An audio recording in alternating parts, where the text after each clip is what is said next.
Oi, Sciencers! Eu sou a Fabiana. Eu sou a Ana Beatriz. Eu sou a Vitória. Eu sou a Thaís. E eu sou a Tawane.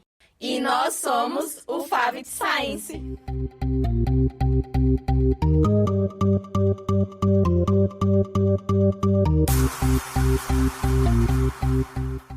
Oi, pessoal!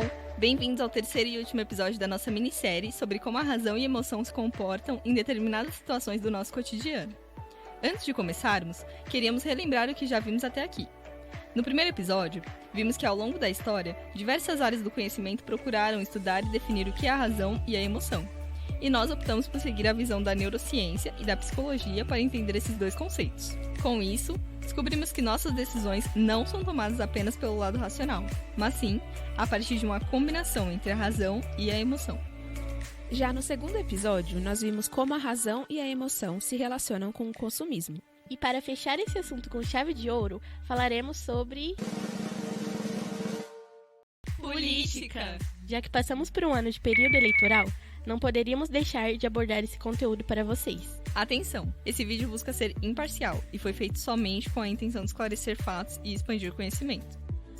Quando se fala de política, automaticamente pensamos na razão, mas na verdade não é bem assim que acontece. A emoção está muito relacionada com esse assunto e nós vamos explicar o porquê. É claro que a razão deveria falar mais alto na hora da decisão nas eleições, mas não é isso que acontece na prática, já que se os eleitores utilizassem a razão como princípio fundamental na hora de eleger seu candidato, não brigariam tanto por esse assunto. Isso acontece porque eventos e informações podem gerar emoções nos indivíduos e, consequentemente, sentimentos.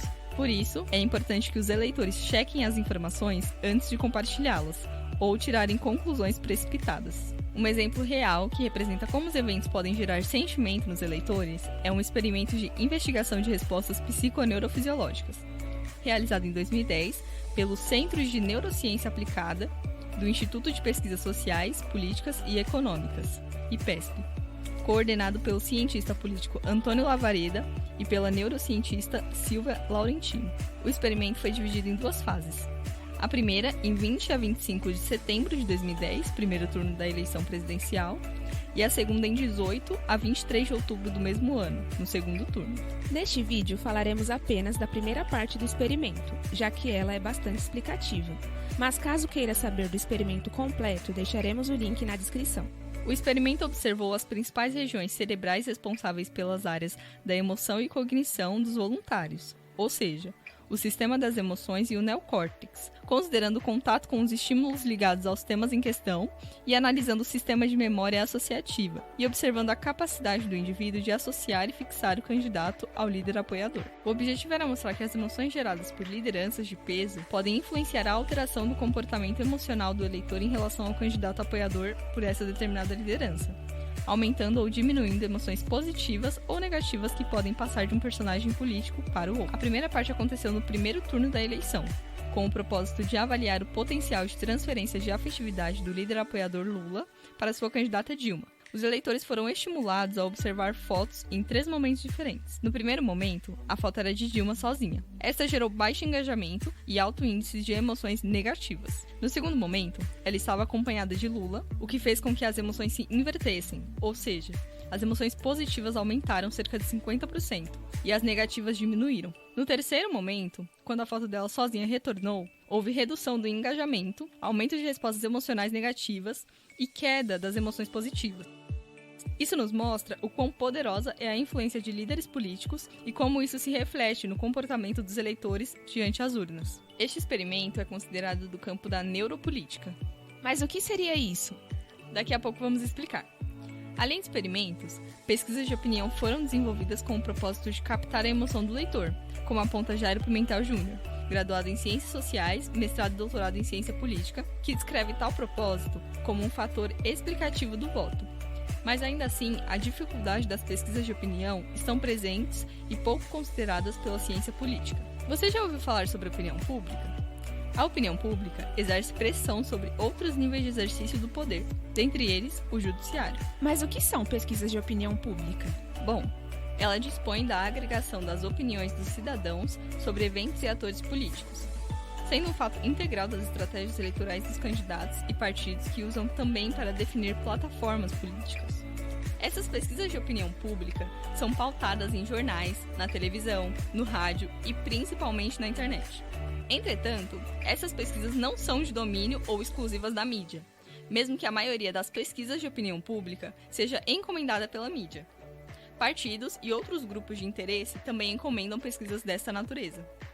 Jairo Pimentel afirma: os partidos e candidatos políticos, por exemplo, querem medir sua popularidade e avaliar suas chances de ganhar as eleições. Eles querem conhecer melhor o eleitorado e aprender quais são as suas preocupações para tentar obter seus votos. Os grupos de interesse, por outro lado, podem querer saber mais sobre as preferências de seus membros ou da popularidade de suas ações junto à população em geral. Ele também afirma: sem dúvida, a opinião pública influencia a política, em parte, porque ela informa as elites políticas sobre as preferências e percepções dos cidadãos acerca das propostas de política pública e dos diversos acontecimentos políticos. Há uma diferença entre a opinião pública propriamente dita e as pesquisas de opinião pública. Afinal, nem sempre essas pesquisas representam bem a opinião dos cidadãos e, por ser sobre política, tem uma possível margem de erro. Provavelmente, você já ouviu aquele ditado popular: futebol, política e religião não se discute. Esse ditado é um tanto descritível do que se trata a política, pois a política é um assunto que envolve diversas emoções, como decepção, raiva, paixão, felicidade e ódio. Esses assuntos dificilmente estão abertos à discussão, porque cada indivíduo apresenta um determinado ponto de vista, no qual está fortemente defendido dentro de si a ponto de não oferecer espaço para a intervenção de outras pessoas, na assimilação de novas informações. O futebol, ou melhor dizendo, aquele famoso time do peito que o indivíduo deposita loucamente à sua torcida, a crença, ou o candidato preferido, são opiniões formadas em larga medida, ou seja, relações através das emoções que são despertadas por experiências ou fatores que afetam ideias sobre esses temas. Esse é um dos motivos de que a neutralidade na discussão política se torna algo distante, pois as questões emocionais nos interlocutores tornam o consenso um fator extremamente difícil de ser alcançado. Mesmo que você concorde ou não com esse ditado, isso não anula o fato de que a política está extremamente ligada com as emoções e que isso reflete e influencia nas escolhas que os eleitores fazem quando vão para as urnas. Diante disso, os candidatos políticos utilizam de estratégias e discursos durante suas campanhas eleitorais para despertar nos eleitores o lado emocional. Com certeza você já viu campanhas em que os apoiadores de determinado candidato estão chorando ou sorrindo, agradecendo por tudo que ele fez. Ou então, campanhas que mostram problemas com a fome, falta de moradia e outros assuntos que sensibilizam as pessoas. Essas ações não passam de estratégias emocionais de marketing político e eleitoral, que têm como objetivo aproximar o candidato do eleitor, como forma de convencer que ele é gente como a gente e, portanto, merece o seu voto. Você sabia que existe um ramo específico da psicologia dedicado a estudar a política e os comportamentos das pessoas em relação a ela? Pois é, a psicologia política propõe analisar de que maneira contribui à orientação do raciocínio e à tomada de decisão. Neste caso, o impacto das emoções dentro do processo de escolha eleitoral busca compreender de que forma a convergência entre esses dois elementos causam alguns comportamentos políticos. O neurocientista e médico neurologista Antônio Damasio destaca a razão e a emoção como agentes que encontram-se de forma interligados. Assim, a razão necessita da emoção, ou seja, como mencionamos nos episódios anteriores, elas precisam agir em conjunto ou em busca do equilíbrio. Além da psicologia política, existe a neuropolítica.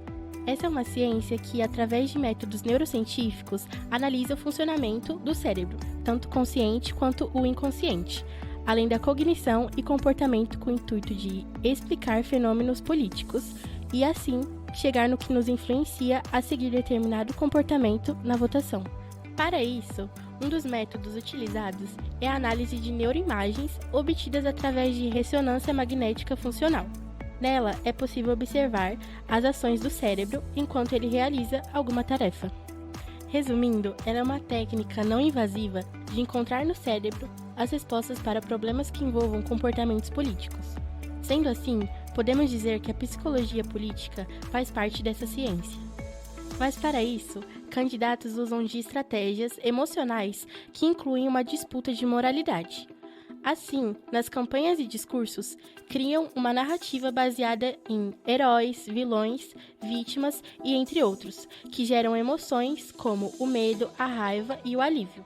Dessa forma, o cientista político Ted Breder, a partir de análises e teses de laboratório, observou que as campanhas que geravam medo se tornaram mais efetivas, pois forçavam os eleitores a pesquisar mais informações sobre o assunto, enquanto as que geravam emoções mais positivas, como o entusiasmo, tendiam a conformar as pessoas com o habitual e seguir as mesmas tendências passadas.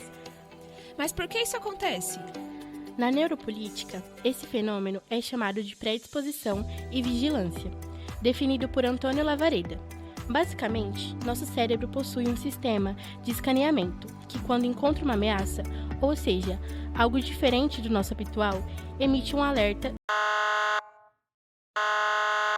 que gera uma sensação de ansiedade e nos faz buscar mais informações e reconsiderar escolhas.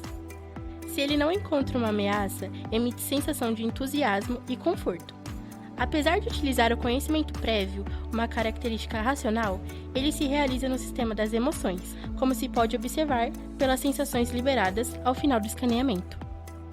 A neuropolítica foi consolidada como ramo do conhecimento por Franz de Waal. Reconheceu esse nome?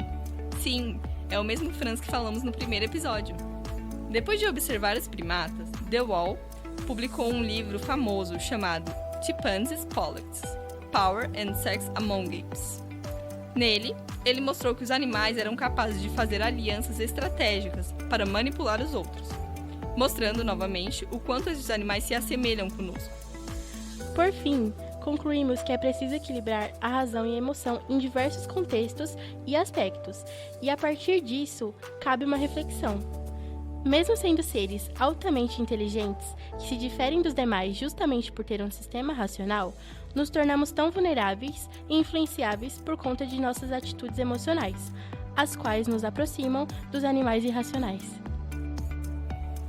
E chegamos ao fim do nosso último episódio da série Razão e Emoção. Esperamos que você tenha gostado e aprendido com essa série de vídeos.